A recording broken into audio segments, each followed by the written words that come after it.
Well, to the other big story, Colin, because we have time, because it's 9:05. Yeah, I was like, our clock's broken, so we're kind of just like winging it. We are, but that's what makes live TV fun.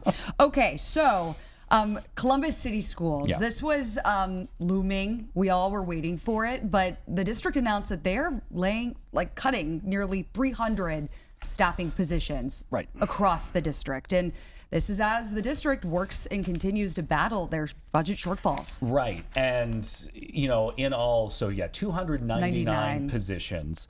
The district and the board say that by cutting these 299 positions, this comes at a savings of about $26 million. That's still not the $50 million that they are short, but it is a substantial step toward that goal. Now, it is important to note that Dr. Angela Chapman says that 187 of these 299 positions, so more than half, were vacant. The district always has a pretty large chunk of vacant positions of teachers retiring, moving schools, etc., that remain open. So really what we're talking about, at least with more than half of these positions, is just riffing these open positions, reduction in force.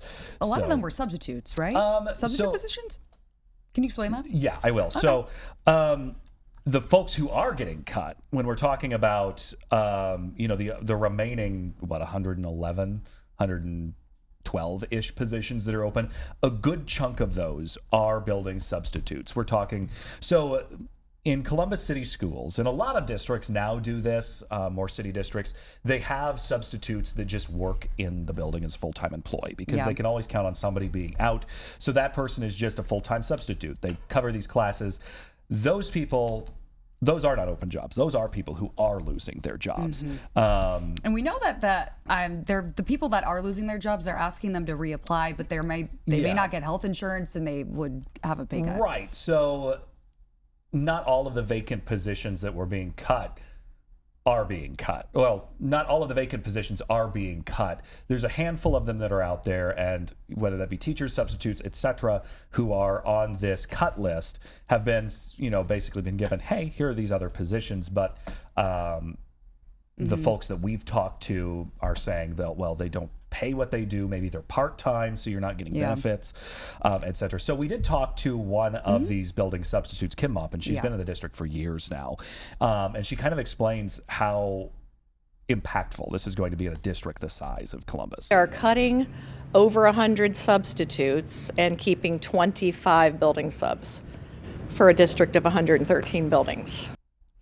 Yeah. So, and the other reasoning for this, her reasoning behind why she doesn't, besides the fact that she's losing her job, is that the kids in these buildings have become very acquainted with these building substitutes. These are the substitutes that they know all the time, that they can pretty much guarantee will be their substitute if their own teacher's out. So they've got a personal working relationship with them, and she's worried about that. Yeah. So let's hear from Superintendent Dr. Angela Chapman about all of this. She obviously had some things to say. We want to remind everyone that these reductions are not based on performance. These reductions are because of the fact that we're continuing to see a lack of increase in funding from the state of Ohio. And so as a school district, and like public school districts across the state, we have to make tough decisions. And so that is why we're here.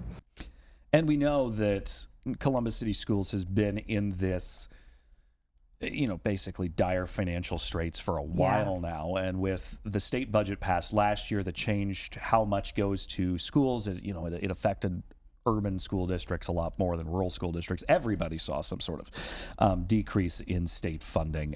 So, that's what she's saying is we're basically having to cut where we can. And they've already done a lot of cuts. For example, she took a cut. She didn't take a cut. She just didn't take a raise. She forgot a raise. Yes, in her new contract that she's staying on at the same rate. So everyone's impacted.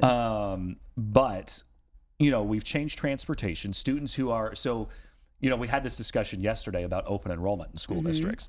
Columbus City Schools does allow open enrollment. If you want to send your kid, if your kid is supposed to go to Briggs, you can open enroll them at one of the other high schools in town if there's availability.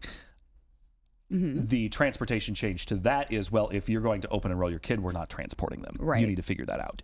And that's pretty standard for open Yeah, enrollment. is that, you got to figure out how to get there. We've also closed a number of schools where we've slated more for demolition, including Buckeye Middle School, Broadley Elementary, Moeller Elementary, McGuffey, which is where Columbus Alternative High School is now.